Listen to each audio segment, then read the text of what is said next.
Oke, selamat malam. Assalamualaikum warahmatullahi wabarakatuh. Wahai sahabat teras langit dimanapun Anda berada, bertemu lagi di acara podcast pada kesempatan kali ini, yang tentunya setiap episode kami menghadirkan tokoh-tokoh inspiratif, tokoh-tokoh yang luar biasa khususnya bagi kalangan muda. Dan tentunya pemirsa sahabat teras langit dimanapun Anda berada, jangan sampai pindah channel, tetap ikuti tayangan ini sampai selesai, karena pasti Anda akan menemukan banyak hal, banyak ilmu di kesempatan hari ini.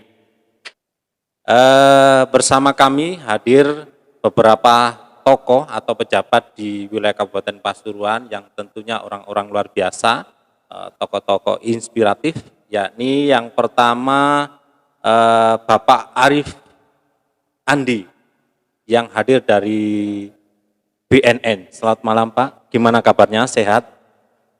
Alhamdulillah. Siap. Ya, terima kasih. Sudah tahu ya, beliaunya luar biasa sekali. Kemudian berikutnya yang tidak kalah luar biasanya sekali, ya juga salah satu ini owner Cendela Langit. Beliau adalah Bapak Hidayat. Assalamualaikum Bapak. Waalaikumsalam, selamat malam. Sehat Bapak? Sehat, alhamdulillah. Bagaimana Cendela Langit? Aman, lancar dan tetap Siap. ramai. Terima kasih.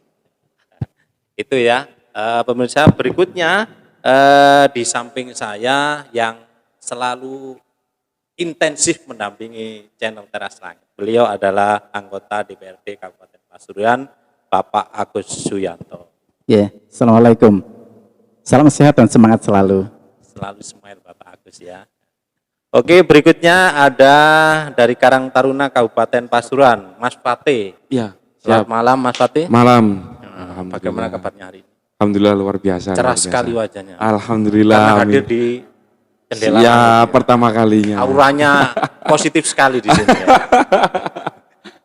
Terima kasih. Berikutnya ada Karang Taruna dari Kecamatan Prigen, Cak Soim. Siap. Bagaimana kabarnya Cak Soim? Sehat. Nah, beliau ini familiar sekali ya. Saya pernah ketemu di beberapa event yang beliau aktivis juga.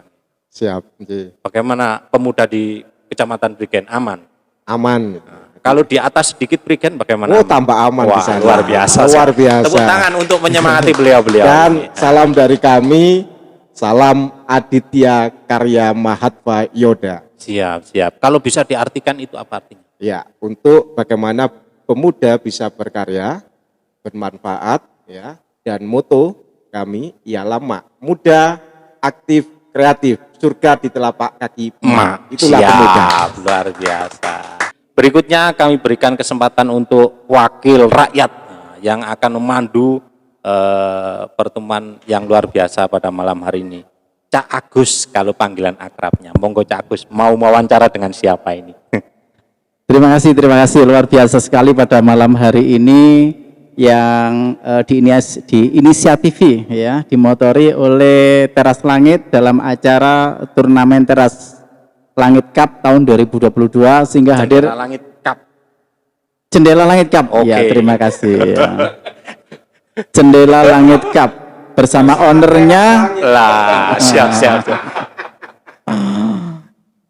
Jendela langitnya di atas, Mas. Teras langitnya di bawah. Iya. Apresiasi sekali bersama Pak Dayat selaku owner dari Jendela Langit. Ya, Jendela Langit. Hari ini kegiatan turnamen diselenggarakan juga tentu tidak lepas dari upaya untuk memberikan kreativitas semaksimal mungkin terhadap para pemuda, yang mana ini juga menjadi bagian dari garapannya Karang Taruna. Maka dari itu apresiasi juga hadir dari BNN, Mas Arif. Nah, kita semua ingin mendengarkan kira-kira apa program-program dari BNN serta cerita-cerita menarik yang tentunya melalui podcast Teras Langit ini bisa disampaikan kepada para pemirsa semua. Kami persilakan kepada Mas Arif. Betul. Manggilnya Mas Agus sih juga ya. Terima kasih Mas Agus dan juga para penonton dan juga para narasumber yang ada di studio ini ya malam hari ini. perlu kami sampaikan karena pas berkenaan dengan hari ini malam ini tadi ada pas kegiatan turnamen bola voli ya, yang memang arahnya tujuannya adalah membangun sportivitas. Perlu diketahui sportivitas ini hanya didapat di orang-orang yang sehat, sehat badan dan juga sehat akal. Nah, sepakat ya. Kalau pengguna narkoba tidak mungkin ya, saya katakan lagi tidak mungkin bisa mengarah pada sportivitas. Karena apa? Dia untuk dirinya sendiri aja nggak sportif. Bagaimana dia mempunyai sifat sportivitas untuk orang lain? Ini yang pertama. Terus untuk yang kedua perlu mungkin sharing saja Bapak, Mas Agus berkenaan dengan program BNN. Ini program BNN yang saya maksud ini program nasional. Ini bukan hanya di Pasuruan saja, tapi menyeluruh di Indonesia. Kenapa program ini menjadi program nasional? Program nasional itu karena memang dalam program-program yang sudah dilaksanakan sebelumnya itu masih dirasa kurang, kalau makanan kurang dikit. Jadi cuma di mood kurang dikit. Sehingga bagaimana program nasional ini bisa jalan. Dari Kepala BNN menyampaikan logo tema kita untuk perang narkoba adalah War on Drug. Nah, War on Drug ini perang terhadap narkoba. Apa sih definisi perang? Nah, definisi perang ini bukan, mohon maaf ya, bukan hanya sekedar tembak-tembakan. Kalau tembak-tembakan sudah dari dulu Pak Mas Agus ya. Dari dulu bandar sudah ditembak, itu sudah. Sekarang adalah War on Drug yang dimaksud perang itu apa? Melibatkan seluruh masyarakat, bukan hanya petugas, untuk melakukan perlawanan terhadap penyalahgunaan narkoba. Di undang-undangnya ada. Nah, ini ketika kita tinggal melaksanakan. Salah satu program yang dirasa nyata ke masyarakat adalah Desa Bersinar. Pas bertepatan pada tahun ini, salah satu Desa Bersinar yang kita ambil sebagai yang kita jalankan di Desa Jatiharjo. Bertepatan di Jatiharjo juga menjadi pilot project untuk Desa Bersinar. Apa sih programnya di Desa Bersinar? Ini kan coba saya sedikit-sedikit aja ya, nanti kan gantian ini sumbernya. Pertama itu kan BNN itu kerjanya berkenaan dengan pencegahan. Ya. Nah, pencegahan kami melakukan sosialisasi itu di hampir pertemuan mungkin 8 kali lebih di Desa Jatiharjo. Bukan hanya sosialisasi, kami juga membuat atau membentuk satgas satuan tugas berkenaan dengan bahaya penyalahgunaan narkoba. Ini ada di Jatiharjo juga, mungkin dimotori oleh Karang Taruna. Itu berkenaan dengan pencegahan. Bagaimana orang-orang yang sakit, orang-orang yang pecandu yang ada di Jatiharjo? Kita ada program rehabilitasi. Loh, masa masyarakat harus melakukan rehabilitasi? Ini nyata Mas Agus. Kita ada program yang namanya IBM. Intervensi berbasis masyarakat. Artinya apa? Masyarakat punya upaya membantu BNN melakukan rehabilitasi para pecandu. Tapi memang kenyataannya pecandu itu nggak bisa gampang ya direhabilitasi. Yang kita maksud adalah program IBM ini nanti kita membentuk AP itu istilahnya agen pemulihan. Jadi orang-orang yang kita tunjuk kita latih. Bagaimana kalau itu ada pecandu, apa yang kita lakukan?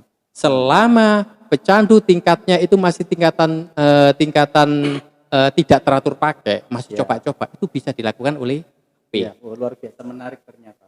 Memang berbeda Cak Udin ya. Ketika khasana tentang narkoba ini disampaikan oleh pakarnya dari BNN, ternyata luar biasa menarik. Ada yang menarik tadi Mas dari yang jenengan sampaikan. Bisa, Pak. Untuk membangun jiwa sportivitas, maka jauhi atau tinggalkan narkoba dan lakukan gemar berolahraga. Kira-kira itu luar biasa. Itu apa gandengannya itu ya? Nah, sedikit ini kami juga ingin mendengar langsung dari pencetus yang punya inisiator kegiatan kepemudaan yang dilaksanakan pada malam hari ini, turnamen Jendela Langit Cup. Ini kira-kira Jendela Langit itu seperti apa, kemudian misi di dalam menggarap pemuda-pemuda ini agar bisa memanfaatkan potensi atau ruang yang ada di sekitar ini bisa sedemikian rupa, kira-kira seperti apa Pak Dayat? Monggo. Terima kasih. Dalam kesempatan ini kami menyampaikan ya terkait kegiatan yang sudah kami lakukan, sedang kami lakukan saat ini. Itu sebenarnya kegiatan malam hari ini yang turnamen bola voli ya, yang melibatkan para pemuda itu bagian rentetan dari program besar kami yang berada di Desa Jatiarjo, di mana program ini sebenarnya kita awali di tahun 2000 ya, karena pasca reformasi terjadi kerusakan hutan Berarti ini besar-besaran. sudah rangkaian lama dan bukan yang pertama ini. Gitu ya. Iya. Jadi di sisi mulai tahun 2000 itu kami memang berkampanye pada semua warga Jatiarjo dan Dayurejo khususnya untuk peduli pada Gunung Arjuna kan gitu. Nah, dalam perjalanannya kegiatan yang kami lakukan khususnya di kawasan hutan konservasi dan hutan produksi dari pasca pengerusakan hutan besar-besaran saat itu kami mencoba untuk mengajak seluruh warga masyarakat Jatiarjo dan Dayurejo peduli pada hutan.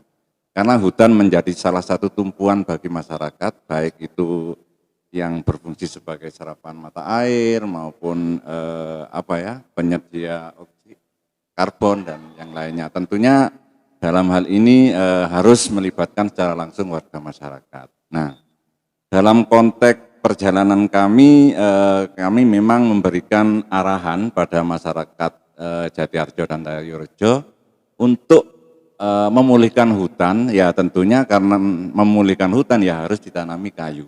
Nah, tapi dalam hal ini kami juga memperhatikan ekonomi masyarakat. Nah, karena kalau tanam kayu saja ya secara otomatis mereka kan butuh ekonomi secara langsung yang bisa dibuat kebutuhan sehari-harinya kan gitu. Makanya kami mencoba untuk membuat hutan kami itu menjadi pertanian agroforestry ya. Ada kayu kehutanan, ada penanaman buah-buahan, yang di bawah kayu kehutan tadi ada budidaya kopi dan yang lainnya. Nah, alhamdulillah dalam hal tersebut kami berhasil menjadikan lereng Arjuna jadi kawasan hutan yang utuh. Di situ kegiatannya pun penanaman kopi. Nah, tidak seperti gunung yang lain, di situ ada pertanian sayur mayur yang pada prinsipnya di situ ya tentunya ada dampak secara langsung baik terkait dengan erosi dan yang lainnya. Nah, seiring perjalanan itu sampai detik ini karena hutan kami kembali utuh seperti semula, endingnya memang itu menjadi program besar kami. Tentunya di situ ada potensi pariwisata kan gitu. Potensi wisata itulah yang saat ini sedang kami kembangkan. Nah, akhirnya kami membuat sebuah wahana wisata yang kami namakan Jendela Langit. Nah, tentunya ya sahabatnya teras langit. Tentunya kan bodoh-bodoh langit ya. Nah, ternyata dari kegiatan wisata, tentunya di sini komponen yang ada di situ tentunya karena wisata yang kami lakukan itu berbasis pemberdayaan masyarakat, makanya saya kurang setuju kalau saya pribadi dikatakan owner Jendela Langit. Nah kan gitu. Karena keberadaan Jendela Langit itu melibatkan masyarakat secara langsung. Nah, potensi-potensi yang ada baik itu panorama alamnya maupun pertanian kopinya dan SDM petaninya itu yang kami munculkan. Jadi sangat berlebihan kalau saya dikatakan owner karena itu melibatkan banyak masyarakat. Ya.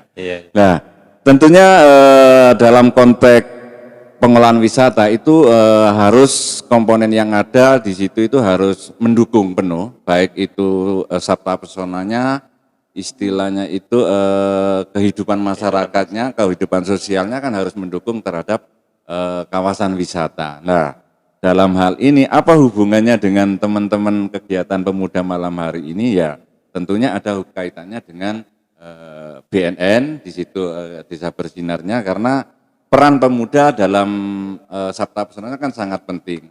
Kalau pemuda kurang istilahnya itu masih berkegiatan yang negatif, tentunya akan mengganggu pengunjung-pengunjung atau wisatawan yang datang ke tempat kami. Nah, dalam hal ini makanya kita tidak akan menutupi Desa Jatiarjo mungkin masuk zona merah. Nah, akhirnya pemuda di situ kami berikan kegiatan-kegiatan yang lebih positif sehingga mengarahkan mereka untuk ya kami sadarlah pemuda itu kan butuh senang. Nah, ketimbang senang ke narkoba mending senang ke olahraga. Itu tujuan kami sehingga tercipta suasana yang harmonis antara masyarakat dan pelaku-pelaku wisata yang ada di kawasan kami. Mungkin itu yang bisa saya Menarik jelaskan. sekali. Terima Mas kasih. Udin. Oke, siap-siap. Ada tadi yang belum dikenalkan yaitu hostnya. Ya. Ini adalah pegiat dari media sosial. Ya. Ini Kadang-kadang giat, kadang-kadang kurang giat. Ah.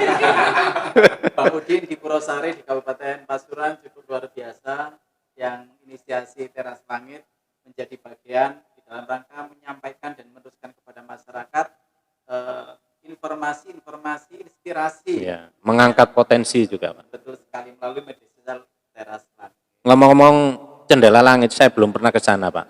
Kapan-kapan saya diajak ke sana ya. Siap. Siap. Rasanya sahabat-sahabat di seluruh Nusantara yang menyaksikan podcast Teras Langit tidak lengkap ketika berbicara tentang pemuda kita tidak menyapa beliau-beliau yang dari Karang Taruna. Saya sapa dulu Mas Fat, kira-kira nanti ini apa konsep-konsep bagus ya, kemudian program-program mungkin juga nanti sinergi dengan pemerintah daerah yang diharapkan seperti apa dalam rangka menangani pemuda, memberdayakan pemuda sehingga berdaya saing masyarakat atau pemuda khususnya yang di Kabupaten Pasuruan. Terima Betul kasih. sekali. Mohon izin Pak Agus, mohon izin sekalian. Pertama kami dari Karang Taruna Kabupaten Pasuruan baru kemarin 3 bulan yang lalu Pak Agus kita dilantik.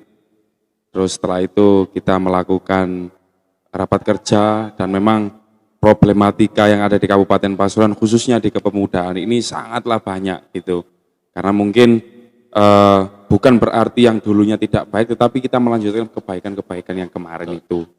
Akhirnya dari juga Pak Ketua, Mas Sofwan, dan juga Pak Wakil Bupati pun memberikan pesan ke teman-teman dari Karang Taruna untuk benar-benar seluruh desa, seluruh kecamatan wajib adanya Karang Taruna. Karena ya itu problematika kita itu kita melakukan memberikan sebuah program kerja, tetapi desa itu atau kecamatan itu masih belum ada Karang Tarunanya. Nah mungkin tugas pertama kita, oke lah kita jangan bikin kegiatan terlalu besar terlebih dahulu, sebelum seluruh kecamatan, seluruh desa yang ada di Kabupaten Pasuruan sudah terbentuk. Baru terbentuk kita membuat sebuah kegiatan atau kegiatan dari masing-masing kecamatan atau desa. Kalau kabupaten hanya memang promotornya itu berada di desa sama kecamatan, Pak Agus. Kita hanya menjembatani, karena kita di dinas sosial kan ada 5 pilar juga, salah satunya kan Karang Taruna kayak gitu. Nah, memang yang benar-benar dalam tupoksi fungsi yang benar dari Karang Taruna itu memang di desa itu sendiri. Kalau misalkan desa tidak ada, ya mau gimana nanti kalau misalkan kecamatan, kabupaten bergeraknya seperti itu. Kira-kira seperti ini, tantangan pemuda saat Ya. ini sudah semakin luar biasa. Nah, apalagi beratnya. perkembangan zaman.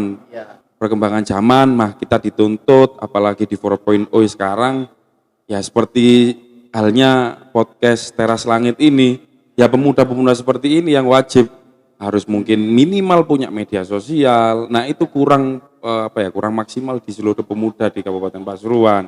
Nah itu tujuan utamanya kita sih untuk kita pembentukan terlebih dahulu, pembekalan terlebih dahulu. Untuk kegiatan-kegiatan selanjutnya 5 tahun ke depan itu masih sangat panjang gitu. Karena kan Karang Taruna Kabupaten ada masa periodenya Pak Agus 5 tahun, jadi 2022 sampai 2027. berarti targetnya Gitu. dalam waktu dekat ini untuk Karang Taruna Kabupaten Kita pembentukan tuh, mantap kan tuh. menghidupkan kembali. Benar sekali, itu atau dulu. mewujudkan kembali Karang Benar. Taruna di seluruh desa. Nah, benar sekali itu Pak Agus. Ya, siap mendukung. Amin, siap laksanakan. Ya. Kemudian juga hadir di sini Ketua Karang Taruna Kecamatan yang semuanya ya masyarakat Kecamatan Prigen sudah kenal kecuali yang belum kenal. Untuk itu Ya. kami persilakan untuk memperkenalkan dan Monggo. sekaligus program-programnya Cak Soim. Siap, terima kasih Bapak Dewan. Ya, saya Cak Soim ya. Ya, saya menambahi aja dari pimpinan kami, Pak. Pengurus kami yang ada di kabupaten. Jadi pada dasarnya Karang Taruna itu sudah diatur di Permensos. Dulu di Permensos nomor 83, terus Permensos 77, dan terbaru Permensos 25 tahun 2019. Bahwa memang Karang Taruna ini ibarat kalau di desa, Pak, itu anaknya desa. Kalau di kecamatan anaknya Pak Camat, kan gitu. Tapi sementara ini memang anggaran-anggaran itu belum muncul ke sana, apalagi COVID. Padahal di LKD, di Permendagri ya, Permendagri nomor 18 tahun 2018 sudah jelas LKD itu lembaga kemasyarakatan desa itu ada 6. Yang pertama PKK, RW, RT, Posyandu, Karang Taruna, LPM. Nah, ini sudah jelas padahal di undang-undang sudah jelas. Pergub nomor 51 tahun 2015 sudah dijelaskan juga.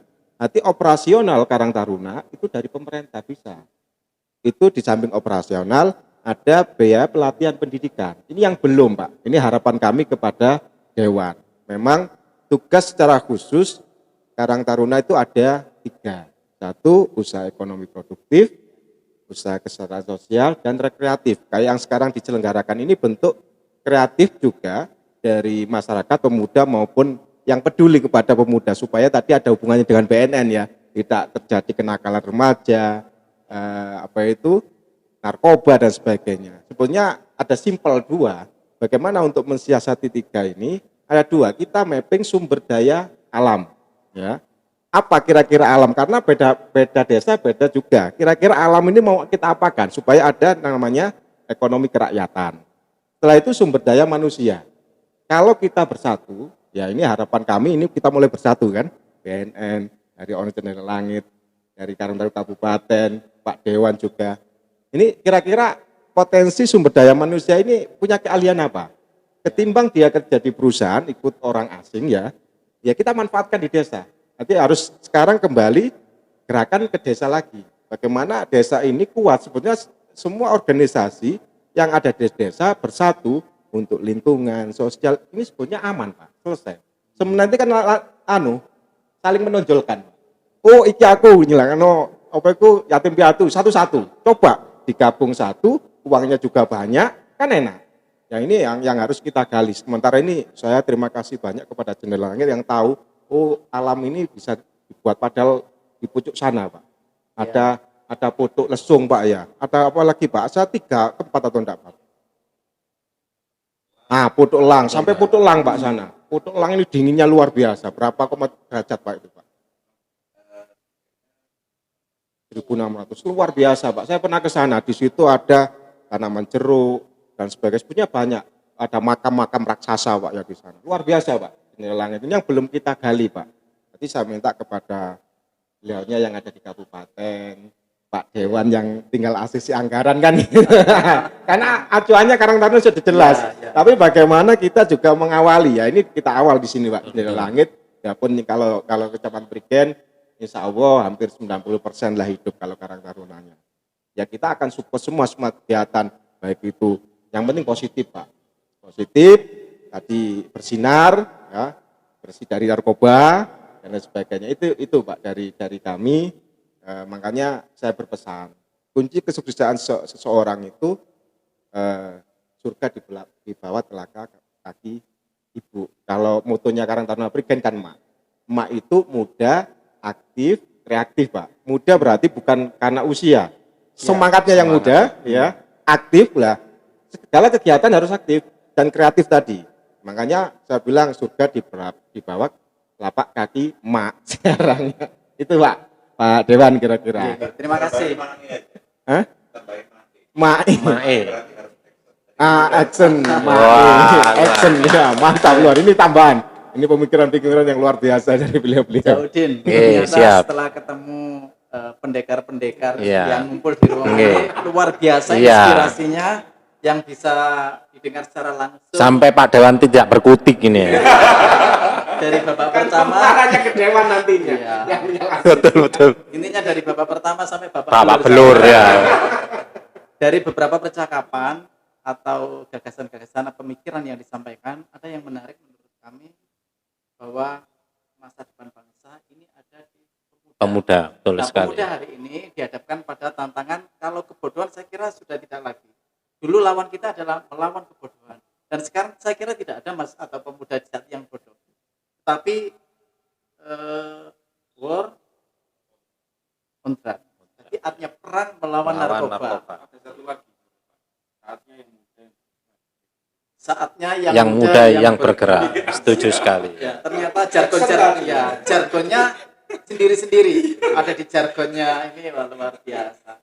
Saya ingin menjawab ingin bertanya kepada BNN, tentu di dalam mengatasi urusan narkoba yang sudah sedemikian kronisnya, ini tidak bisa hanya bertumpu kepada program-program pemerintah. Kita juga punya perusahaan. Kira-kira harapan dari BNN dalam rangka keterlibatan perusahaan di sini, pengusaha, dalam rangka membasmi atau memberantas narkoba itu kira-kira seperti apa, Pak? Terima kasih Mas Agus. Pada prinsipnya program BNN tadi yang saya sampaikan war on drug, perang terhadap narkoba. Ini kalau kita boleh mendetailkan lagi itu ada berapa lingkungan. Artinya lingkungan yang seharusnya ikut berpartisipasi, termasuk lingkungan yang dalam hal ini lingkungan swasta, mungkin perusahaan ya. Lingkungan swasta atau perusahaan. Setidak-tidaknya bagi perusahaan itu ada regulasi, ada aturan yang memang setidak-tidaknya bisa melindungi atau mengarah pada antisipasi terhadap karyawannya, terhadap anggotanya untuk tidak menyalahgunakan narkoba. Itu yang pertama. Jadi kita mengarahkan ke sana dulu langkah pertama. Sebelum mereka ikut membantu upayanya program BNN ini di luar bisa ikut jalan. Yang pertama adalah membuat imunitas diri di perusahaan mereka untuk karyawan maupun anggotanya untuk bebas dari penyalahgunaan narkoba. Karena apa? Akan kembali ke diri mereka, ke perusahaan lagi. Kalau tidak karyawan atau anggota tidak produktivitasnya nggak ada karena narkoba, tentu ini sangat merugikan bagi perusahaan. Nah, seandainya nanti dari imunitas karyawan atau anggota ini sudah terbentuk, baru nanti kita gandeng untuk perusahaan ini ikut membantu masyarakat yang di sekitar. Bagaimana? Ikut membantu menyadarkan dengan program-program yang perusahaan punya. Tentunya bukan untuk masyarakat yang jauh, enggak. Masyarakat yang ada di sekitar perusahaan tersebut. Membantu bagaimana caranya agar orang-orang yang di sana juga jauh dari bahaya narkoba. Karena apa? Yang di dalam ini sudah bersih. Tapi yang di luar ini tempatnya rawan. Nggak mungkin aman perusahaan itu. Nggak tahu pencurian, atau mungkin bisa kerusakan, atau bisa jadi kriminal lain yang bisa membahayakan perusahaan. Jadi ini peran ini sebenarnya untuk perusahaan sendiri, kembali ke perusahaan sendiri. Baik langkah yang pertama yang dilakukan maupun langkah kedua. Jadi ini nanti tentunya kami juga ada kegiatan-kegiatan BIMTEK yang hal-hal seperti ini kami sampaikan pada perusahaan-perusahaan swasta yang memang harusnya ini dilakukan bersama-sama untuk satu tujuan, perang terhadap narkoba. Oh, luar biasa. Terus sekali. Mas Arif. Saya satu pertanyaan Pak Arif, kalau misalnya ini ada sahabat-sahabat di sana yang mungkin sudah terlanjur kecanduan, kemudian ingin sembuh, bagaimana caranya? Mau ngomong takut ditangkap polisi atau bagaimana? Oke, siap. Terima kasih Mas Yudi. Ini pertanyaan bagus. Sebenarnya pertanyaan ini yang banyak ditunggu-tunggu pemirsa yang lain. Wah, betul sekali. Begini, dalam undang-undang narkoba itu yang kita pakai kan Undang-Undang 35 2009. Di undang-undang narkoba ini sifatnya menurut saya ya keras dan tegas. Artinya keras ini benar-benar berlaku untuk bagi bandar dan tegas membedakan mana itu pecandu, mana itu bandar. Di undang-undang jelas bagi itu di pasal 54, bagi pecandu narkoba itu wajib hukumnya untuk direhabilitasi. Jadi jangan takut. Kecuali tapi beda kasus ya. Nanti kita ini pecandu, tapi kita bawa barang bukti yang banyak lah, ini beda kasus.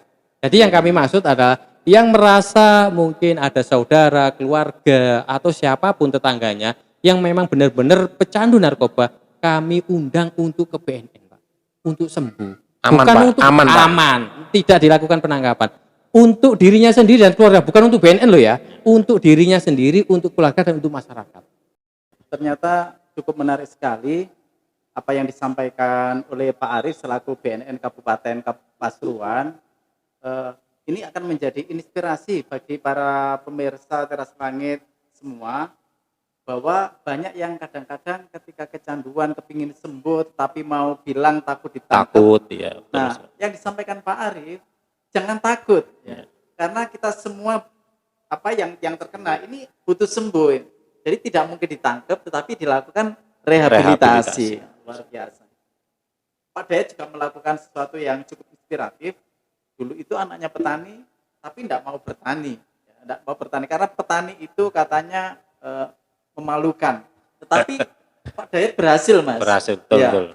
Pak Dayat ini inspiratif luar biasa. Berhasil anak-anak yang dulu tidak mau masuk hutan, ke hutan bukan untuk menebang pohon, tapi berkarya yang positif di Di sana. hutan, betul sekali. Pak Soim juga seperti itu. Hari ini Karang Taruna di Kecamatan Prigen luar biasa geliatnya. Nah, tetapi tidak harus cukup berhenti di sini Pak Soim. Saya pernah menyampaikan begini, bahwa kejahatan itu terjadi itu karena mereka tidak mendapatkan kesempatan kerja. Anak-anak pemuda yang tidak mendapatkan kesempatan kerja, pengangguran, sehingga mereka negatif dan hingga terjerumus dalam narkoba. Maka dari itu Pak Soim nanti juga harus giat komunikasi-komunikasi dengan perusahaan agar mereka juga mendapatkan kesempatan yang kira-kira seperti itu. Monggo Pak Soim. Terkait peran perusahaan terhadap pemuda dan lingkungan. Padahal sudah jelas ada namanya CSR kan, Corporate Response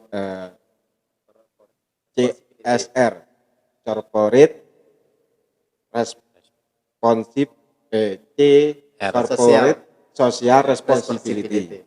Nah, itu kan sudah jelas. Itu memang sudah diatur Pak. Bahwasanya perusahaan mewajibkan CSR pun untuk air minum juga harus ada aturan, itu harus menyiapkan bibit sekian. Kebetulan di Kecamatan Prigen ini zona 1. Jadi ya teman-teman yang khususnya Karang Taruna Pemuda Kecamatan Prigen kalau mau penanaman itu dari itu siapa dari teman-teman pegiat-pegiat lingkungan. Itu kita siapkan bibit Pak. Itu yang pertama. Yang kedua, aturan di Perda nomor 22 tahun 2012 sudah jelas. Jadi bagi perusahaan khususnya Kabupaten Pasuruan, ini peran DPR, ini luar biasa peran DPR Kabupaten Pasuruan Pak. Tidak ada perda kecuali Pasuruan Pak. Perda nomor 22 tahun 2000 Ketenagakerjaan Pak. Yang lain saya rasa belum ada se-Indonesia. Ini yang saya kaji. Di situ sudah sampaikan. Nanti harus mengutamakan warga sekitar. Nanti yang terjadi di kami Ring 1 ya. Ring 1. Ini peran dari pemuda Karang Taruna maupun kepala desa. Apabila ada perusahaan baru itu harus ada MOU. Ya, MOU-nya apa? Salah satu perekrutan dari warga sekitar. Kalau di kami Pak ada MOU bahwasanya hafalan itu sebagai CSR dia itu dikelola oleh kami Karang Taruna. Antara desa dengan Karang Taruna dan pengusaha. Yang kedua itu perusahaan harus mengutamakan warga sekitar, kecuali yang ahli. Tapi kalau sudah bekerja lama ya kita akan bantu bagaimana pada intinya dari kami itu. Tapi kalau kami tidak akan mengut biaya sebesar pun kepada pemuda, malah saya bilang ke pengusaha, apabila karyawan ini kurang disiplin dikembalikan ke kami. Berarti kan dia tidak disiplin di kerja. Kita akan carikan UEP-nya, usaha ekonomi produktif Pak. Ya. Kita bekali itu. Nah dari situ ini yang kami lakukan untuk menumbuhkan rasa kepedulian ke lingkungan sosial.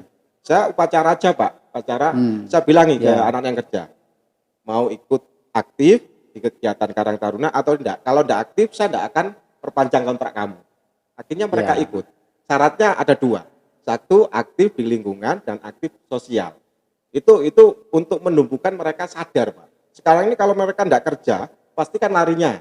Tadi dikasih, awalnya dikasih Pak. Setelah itu mau pakai, tidak punya uang, akhirnya ngedar. Nah ini antisipasi kita bagaimana juga peran dari desa yang disampaikan oleh beliaunya. Ini ada di desa memang. Kekuatan kita, tolak ukur kita, mau sejahtera, mau bebas dari narkoba, itu peran dari bawah. Dari desa itu sendiri. Itu Pak Dewan. Ya, Cak Udin. Ya, siap. Sebenarnya sangat menarik sekali apa yang disampaikan oleh beliau-beliau orang hebat yang ada di podcast Teras Langit Betul malam sekali. hari ini. Namun hanya saja waktu yang mungkin membatasi Waktu. kita. Nah untuk itu closing dari malam hari ini Cak Udin, Siap. kami ingin mendengarkan pesan-pesan kepada para pemuda di Kabupaten Pasuruan pada khususnya. Kami persilakan kepada Mas Fat yang mewakili sebagai Ketua Karang Taruna Kabupaten Pasuruan. Dipersilakan. Terima kasih. Pesan-kesan saya untuk pemuda-pemuda Pasuruan, mungkin kalau di daerah Jawa itu Pak Agus, kalau Pasuruan itu disepelekan. Tapi saat ini, tahun ini, mungkin ke depan 10 tahun lagi, pemuda-pemuda Pasuruan itu tidak bisa disepelekan. Karena kreativitas kalau digali, kalau dicari, itu pemuda Pasuruan itu sudah melebihi dari kota-kota besar. Tepuk tangan Betul untuk sekali. pemuda Kabupaten Pasuruan. Pokoknya yang penting yang muda sekarang yang saatnya bergerak, yang muda saatnya yang berkarya. Karena nun sewu lagi 10 tahun lagi yang menggantikan Pak Agus bukan dari bapak-bapak yang tua-tua tapi siapa lagi Yang kalau muda-muda. Generasi Nah, muda. kayak gitu loh. Iya. Makanya jadi ke depan pemuda Pasuruan tetap bisa berkarya, Pak Agus tetap bisa memberikan yang kontribusi yang terbaik untuk Kabupaten Pasuruan. Betul sekali, luar biasa sekali. Ngomong-ngomong, Pak Agus mau diganti nanti. Iya, harus. Harus. Ya. Beliau selalu aktif di lingkungan. Siap. Harus ada Aktif di regenerasi. wilayah Prigen ya, Ya, tapi dapilnya. Oke, mungkin Pak Agus ada motivasi untuk pemuda sebagai wakil rakyat. Kira-kira di Dewan itu semenari ini enggak dialog atau pembicaraan? Iya. Menarik sih menarik. Cuman kalah sedep dengan diri. harus diadakan terus gini loh. Ya. Oke, terima kasih. Saya ucapkan para narasumber yang luar biasa sekali. Saya sampai tidak berkutik kalau mendengar obrolan bapak-bapak dan teman-teman pemuda tadi. Ini sangat inspiratif, teman-teman sahabat Teras Langit dimanapun Anda berada. Kami akan hadir dan datang ke wilayah Anda dalam rangka mengangkat potensi, dalam rangka memberikan inspirasi yang luar biasa. Tentunya di acara podcast Teras Langit. Oke, sekali lagi saya ucapkan terima kasih Bapak-Bapak, narasumber yang luar biasa sekali. Saya selaku pemandu atau host podcast pada kesempatan hari ini, saya ucapkan terima kasih dan sampai ketemu di kesempatan lain hari. Salam inspiratif podcast.